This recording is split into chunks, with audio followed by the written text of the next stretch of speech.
네, 제가 이센스 형님 에넥도트 돌리다가 넥스트 레벨의 이 구절을 들을 때면 늘 같은 의문이 들었어요. 원선 이 형님은 현역 시절에 어떠셨길래 심사위원까지 한 걸까? 보통 심사위원이라 하면은 실력과 커리어가 어느 정도 검증된 분을 모시는 자리잖아요. 근데 많은 분들이 쇼미에서 직관하셨듯 제 아무리 세월이 많이 흘렀다 해도 이 형님의 랩을 들어보면 좀 뭔가 했죠. 엉성한 플로우와 올드한 톤을 보면 이센스를 어떻게 심사할 수 있었는지 의문이 들거든요. 그렇다고 이 형님 하면 딱 하고 떠오르는 곡이나 앨범도 사실 그리 많지 않고요. 그래서 오늘은 우리가 잘 모르는 원선 형님의 현역 시절을 좀 파묘해서 그가 당시 어떤 위치에 있는 래퍼였는지 한번 알아보려 합니다. 그럼 바로 들어가 보시죠. 원선 형의 매력은 또 예전에 많이 보여주셨고, 원선 형만의 음악 색깔이 따로 존재하는데 그런 것들이 조명되지 않고 그냥 또 프로그램에서 사용됐잖아요. 그러니까 그런 것만 이게 조명되다 보니까 1세대 형들이 다시 등장했다는 느낌은 좀 안 어울리는 말인 것 같고, 그냥 너무 단편적으로 좀 웃은 모습만 보여주고 매력이 잘 보여지진 않은 것 같아요. 그래서 안타까워. 일단 원선의 커리어를 파헤치려면 먼저 돋보이즈란 팀부터 짚고 넘어가야 합니다. 90년대 후반 미군 기지가 위치한 동두천에서 진돗, CS도, MC혼, 태권도비 4사람이 본떡센 하모니를 표방한 돋보이즈를 결성하죠. 이후 이들은 본거지인 동두천을 떠나 당시 언더그라운드의 메카였던 홍대로 무대를 옮기며 앨범 발매를 앞두고 실력을 검증받을 겸 소울트레인이란 라이브 공연장에 출격해요. 근데 거기서 마주한 자신들 못지않은 괜찮은 실력을 갖춘 래퍼들을 만난 뒤 이 사람들이랑 한 팀 먹어야겠다는 생각을 하죠. 그래서 돋보이즈는 돋보이즈대로 두고 크루 개념의 확장체인 돋보이 패거리를 결성합니다. 우텐클랜과 우텐 패밀리 개념으로다가요. 그리고 이때 돋보이 패거리 멤버가 된 형님들이 돋보이즈를 포함한 MC 스나이퍼, MC 성천, 그리고 오늘의 주인공 원선이죠. 이후 돋보이 패거리 홍대신 전반을 평정하고서 옆 동네 신촌의 마스터 플랜으로 활동 반경을 확장하며 가리온, 다크루, 사이드비 등이 포진한 신의 구심점 속에서도 그 스페셜 무대를 따로 받을 정도로 확고한 인지도를 쌓아요. 비슷한 시기 발표된 돋보이즈 1집과 컴필 앨범 천리안 2000 대한민국 참여를 통해 돋보이 패거리는 신에서 동두천 출신이란 지역성을 담보한 독특한 포지션을 차지하게 되죠. 특히 훗날 레츠고 DDC를 외친 폴로다 형님이 오마주한 TDC의 미랑곡은 동두천을 배경으로 멤버 각자의 서사를 촘촘히 엮어낸 트랙으로 준수한 스토리텔링과 구성미를 갖춘 돋보이즈의 대표 띵곡으로 꼽히고요.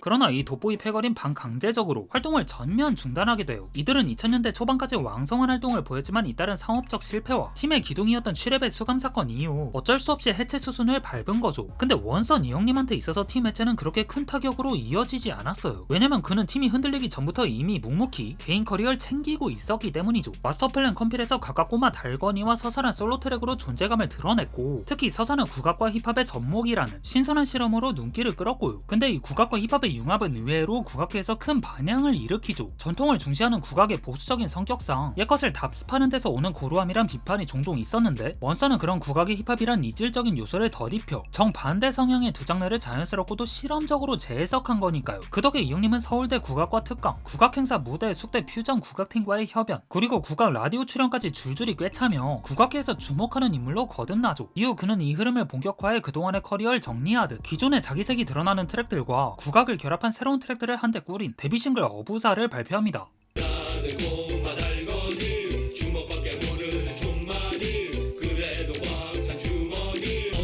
숨어버린 그놈 잡기 위해 밤낮이 고민하며 갈고 닦은 나의 무기들아 하나둘 꺼내 만들어진 풍경의 위보다 아래가 더 많이 보이는 어딘가로 올라가 깊이 들이마시고 내뱉는 담배 연기. 원선은 가야금, 국악, 타악기 같은 전통 악기들을 샘플링하며 한국적인 힙합이란 무엇인가란 질문에 자신만의 방식으로 답을 건넸고, 여기에 춘향과 8시간 완창으로 기네스북에 오른 소리꾼 이자랑까지 초청하면서 한국 전통음악과 힙합의 크로스오버를 꽤 그럴듯하게 구현했어요. 특히 전통악기와 스크래치가 교차되는 지점에선 오리엔탈한 사운드와 힙합의 거친 그루브가 의외로 찰지게 어우러지며 낯설지만 흥미로운 사운드를 만들어냈죠. 물론 팀벌랜드가 프로듀싱한 특정 곡과의 유사성이라든가 시대적인 맥락을 감안하더라도 원선 형님의 랩은 확실히 서리근 인상을 남긴 탓에 래퍼로서 높은 점수를 받긴 어렵다는 한계도 분명했어요. 그 때문이었는지 원선은 여전히 신의 주류보단 주변부에 가까운 래퍼였고, 어부사를 통한 색다른 시도조차도 큰 파급력을 만들어내진 못했죠. 그럼에도 불구하고 이 형님은 흔들림 없이 자신만의 음악 세계를 밀어붙입니다. 어부사를 발판 삼아 국악을 넘어 세계 각국의 전통적 사운드와 힙합을 결합하는 작업으로 독자적인 영역을 더 넓혀나간 거죠. 그리고 그 작업의 집약체인 EP4 훔이 2년 뒤 세상에 공개됩니다.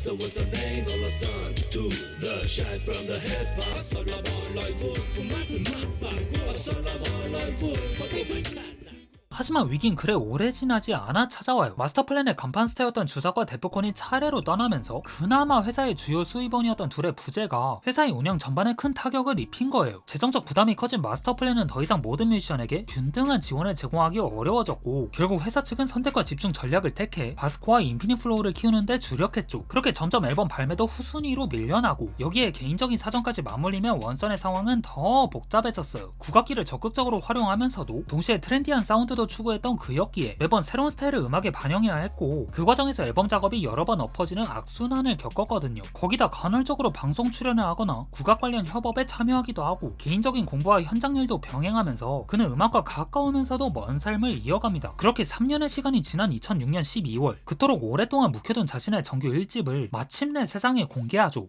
스스로 곱씹어내 서 있는 곳이 더 어울려 baggy 진사백된 턱스로 Black and white 외로들이 끈그리고 아시아 인도 이렇게 불겨침 충격 3 to the 4 기본 카운트다운 move 리하지마 허리 부러질라고 나의 작은 so what 모두가 함께 앞으로 나가는 거 so what I got game you got game they got game 이 앨범에서 가장 눈에 띄는 변화는 국악의 비중을 대폭 줄이고 커머셜한 프로덕션을 전면에 내세웠다는 점이에요. 기존 작업들에선 국악과 힙합이 5대5의 균형을 이뤘다면 본작에선 그 비율을 약 2대8 수준으로다가 낮춘 거죠. 뭐 어떻게 보면 그간 원선이 추구해온 음악적 방향성과 어긋나는 선택이었기에 일부 팬들은 이 시도가 완성도의 저하로 이어질까 걱정하기도 했어요. 하지만 원선은 그런 우려를 꽤 준수한 결과물로 뒤집어내죠. 진짜로 올려치기가 아니라 듣다 보면 괜찮은데 싶을 정도의 완성도가 있습니다. 일단 캐시머니 레코드 스타일의 비트를 적극 차용하고 데드피, 바스코, P타입을 포함한 총 13명의 피처링 아티스트들을 끌어들이며 트랙마다의 색깔과 에너지를 분산시키는 방식으로 앨범에 다양한 색을 주입시켰죠. 이는 상대적으로 부족한 랩 퍼포먼스를 구성력과 연출력 그리고 협업의 시너지로 보완하려는 시도라 볼 수 있고요. 한편 비중을 낮춘 국악색이 반영된 트랙들에선 이전과 똑같은 결과물을 내놓지 않고 다른 방향의 실험을 단행했습니다. 이번엔 국악을 단순히 전통으로서 재현하는 게 아니라 현대적인 파티튠, 댄스홀 형태로 재가공해서 국악기의 사운드에 맞춰 클럽에서도 빵댕이 흔들 수 있게 만든 거죠. 이는 국악이 촌스럽고 낡았단 고정관념에서 한층 멀어지게 하려는 원선만의 색다른 시도였고요. 하지만 이처럼 다양한 변화와 노력이 시장에선 잘 먹히지 않았습니다. 음악적으로 꽤 신선한 접근이었고 일부 마니아층에겐 긍정적인 평가도 있었지만 정작 대중적 성과로 이어지진 않았거든요. 클럽에서도 틀 수 있는 국악, 트렌디한 비트에 다양한 피처링을 더한 구성 모두 접근성 있는 힙합을 목표로 했음에도 결과적으로 애매한 포지션에 놓이게 되면 대중과의 접점 확보에 실패한 것입니다. 더군다나 이때 소울컴퍼니, 빅딜 같은 신진 세력들이 빠르게 부상하며 신의 판도를 바꿔가던 시기였기에 저물어가던 MP 소속 원선은 점점 더 존재감을 잃어갔죠. 4년 뒤 내놓은 이 집 뉴 올드스쿨 또한 상황을 반전시키기엔 역부족이었고요. 올드스쿨 힙합을 재해석해 자신만의 스타일과 결합한 야심찬 프로젝트였지만 결과는 또 한 번의 상업적 실패로 이어질 뿐이었죠. 그렇게 이영님은 생계를 위해 음악 외적인 일에 더 많은 시간을 할애하게 됐고 본인이 운영하던 클럽마저 잘 풀리지 않자 빚은 점점 더 불어만 갔다고 합니다. 근데 이 운명이란 게 참 절묘하고도 기묘한 게 16시즌에 참가한 쇼미더머니로 이영님은 지금껏 단 한 번도 경험해보지 못했던 한국 힙합 화제의 중심에 서게 돼요.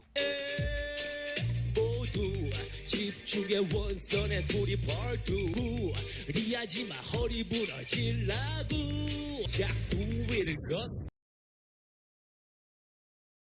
이영님은 방송 내내 진지한 태도를 유지하면서도 정작 그 태도와는 완전히 어긋난 2000년대 초반에서 시그만 똑 떨어진 스타일을 선보였죠. 말투, 제스처, 패션, 비트 선정, 랩 모든 게요. 그리고 그것들이 엠넷 편집실의 악마님들의 딸각과 미친 시너지를 발휘하며 원선은 뜻밖의 호강캐로 급부상합니다. 이후 전개는 정말 드라마 같았어요. 카톡 원선 티콘 출시, 음악의 신 SNL 코리아 게스트 출연, 각종 기업의 광고 모델 발탁까지 이영님은 인생 최초의 제1의 전성기를 맞이하게 된 거죠. 그 기세를 몰아 이후엔 앨범보다 싱글 중심의 음악 활동을 이어가며 쇼미더머니 효과를 빠르게 흡수하려 했고요. 아무래도 앨범 제작은 시간과 비용이 많이 드는 만큼 싱글로 속도전을 택한 거죠. 하지만 안타깝게도 원선이란 캐릭터는 하나의 밈으로만 소비됐을 뿐 음악적으로는 그만큼 조명받지 못했어요. 이후 자신만의 견해와 음악적 지식을 살려 쇼미더머니 리뷰 컨텐츠로 다시 주목받기도 했지만 래퍼 원선의 정체성은 이미 대중의 기억 속에서 멀어진 뒤였죠. 이제 시대는 바뀌었고 힙합의 문법도 달라짐에 따라 원선이 고수하던 방식은 더 이상 시장에서 유효하지 않은 언어가 됐으니까요. 근데 전 그가 남긴 기록만큼은 충분히 다시 들춰볼 가치가 있다 생각해요. 이 형님이 밈으로만 소비돼서 그렇지 진지하게 음악 안에 자신을 밀어붙였을 때의 시절의 결과물은 그렇게 만만하거나 웃기지 않거든요. 그래서 저는 감히 여러분께 그의 음악을 한 번쯤 들어보시길 권합니다. 밈으로만 소비됐던 남자의 진지한 음악을 들어보는 경험, 그거 나름대로 꽤 의미 있는 일이 될 수 있거든요. 네, 그럼 이번 영상이 래퍼 원선을 조금 더 깊이 이해하는 데 도움이 되셨길 바라며 이번 영상 여기서 마치고 전 다음에 올게요.